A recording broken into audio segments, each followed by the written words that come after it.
বিএনপির ৪৭তম প্রতিষ্ঠা বার্ষিকী উপলক্ষে সমাবেশ হচ্ছে সিরাজগঞ্জের শাহজাদপুরে। সেখানে বিএনপি ও এর অঙ্গ ও সহযোগী সংগঠনের বিভিন্ন পর্যায়ের নেতাকর্মীরা উপস্থিত রয়েছেন।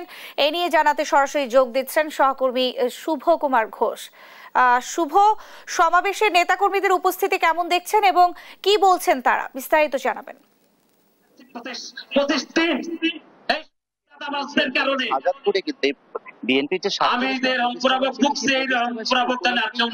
তারা একটা বিশেষ সভা রেখেছেন এবং এই সভায় কিন্তু ইতোমধ্যে জনসভায় বিভিন্ন যে মানে স্তরের যে নেতাকর্মীরা আছেন তারা কিন্তু আসতে শুরু করেছেন। আপনি দেখতে পাচ্ছেন যে এই জামিতা ডিগ্রি কলেজ মাঠ আছে, সেই মাঠে ইতোমধ্যেই হাজার হাজার নেতাকর্মী আসলে এখানে এসে ইতোমধ্যে প্রবেশ করেছেন এবং এখানে কিন্তু মূলত যে আসলে আজকে এখানে যে প্রোগ্রামটা দেওয়া হয়েছে সমাবেশে কিন্তু প্রধান অতিথি হিসেবে বক্তব্য রাখবেন আসলে যে স্বেচ্ছাসেবক দলের কেন্দ্রীয় কমিটির যে সাবেক সিনিয়র সহসভাপতি আছেন এবং বর্তমানে আসলে যে ইউনিয়ন এবং পৌরসভার ওয়ার্ড পরিচালনা কমিটির যিনি যুগ্ম আহ্বায়ক আছেন গোলাম সরোয়ার, উনি কিন্তু প্রধান অতিথি হিসেবে আছেন এবং এইটা কিন্তু জনসভাটা আয়োজন করেছে শাহজাদপুর উপজেলা বিএনপি মূলত। এবং আমরা একটু কথা বলার চেষ্টা করি যারা আয়োজনকারী আছেন তাদের সঙ্গে, যে আজকে মূলত আপনাদের যে জনসভাটা, সেই জনসভা থেকে আপনার নেতাকর্মীদের মাঝে কি আসলে মেসেজটা দিতে চাচ্ছেন আজকে বিসমিল্লাহির রহমানির রহিম।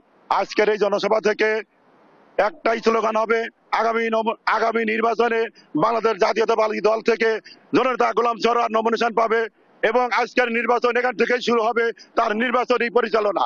এই প্রোগ্রামের মাধ্যমে এই জনসভার শেষে আমরা আরেকটা জনসভার।